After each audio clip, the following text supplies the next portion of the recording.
ఇంతకాలం రహస్యంగా చట్ట విరుద్ధంగా జరుగుతున్న గంజాయి సాగు ఇక చట్టబద్ధం కానుంది. మీరు నమ్మినా నమ్మకపోయినా ఇది అక్షరాల నిజం. భారతదేశంలోని ఒక రాష్ట్రంలో గంజాయి సాగును చట్టబద్ధం చేస్తున్నారు. వినడానికి ఆశ్చర్యం అనిపించినా ఇందులో ఎలాంటి అబద్ధం లేదు. హిమాచల్ ప్రదేశ్లో ఇకపై గంజాయిని చట్టబద్ధంగా పండించనున్నారు. అయితే ప్రభుత్వ అనుమతితో సాగు ప్రారంభించాలనే షరతుతో గంజాయి సాగు ప్రతిపాదనను రాష్ట్ర అసెంబ్లీలో ఆమోదించారు. రాష్ట్రంలోని కొన్ని ప్రాంతాల్లో గంజాయి సాగు వైద్య పారిశ్రామిక రంగాలకు ఉపయోగపడుతుందని అసెంబ్లీ కమిటీ సిఫార్సు చేసింది.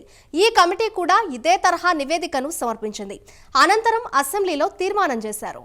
హిమాచల్ ప్రదేశ్ రెవెన్యూ మంత్రి జగత్ సింగ్ నేగి నేతృత్వంలోని కమిటీ రాష్ట్రంలో ఈ సాగుకు అనువైన వాతావరణం ఉందని తెలిపింది. ఈ సాగు ఫలితంగా పారిశ్రామిక వైద్య రంగాల్లో అనేక ప్రయోజనాలు కలుగుతాయి. చివరకు ఆ ప్రతిపాదన ఆమోదం పొందింది.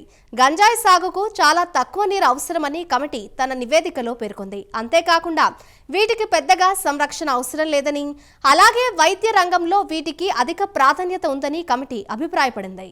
ఈ ప్రతిపాదనకు అధికార ప్రతిపక్ష ఎమ్మెల్యేలు మద్దతు తెలిపారు.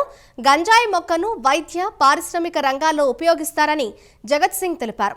దీనిపై జిల్లాకు వెళ్లి ప్రజలతో మాట్లాడుతామని, ప్రతిపాదన ఆమోదం పొందడానికి ముందు సమగ్ర చర్చ జరిగిందని వివరించారు.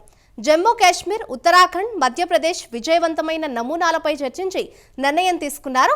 మొత్తం మీద మొన్నటి నుంచి గంజాయిపై మన రాష్ట్రంలో యుద్ధం ప్రకటిస్తే ఆ రాష్ట్రంలో మాత్రం వాణిజ్య పంటగా లాభాలు గడించడానికి సిద్ధమవుతున్నారు.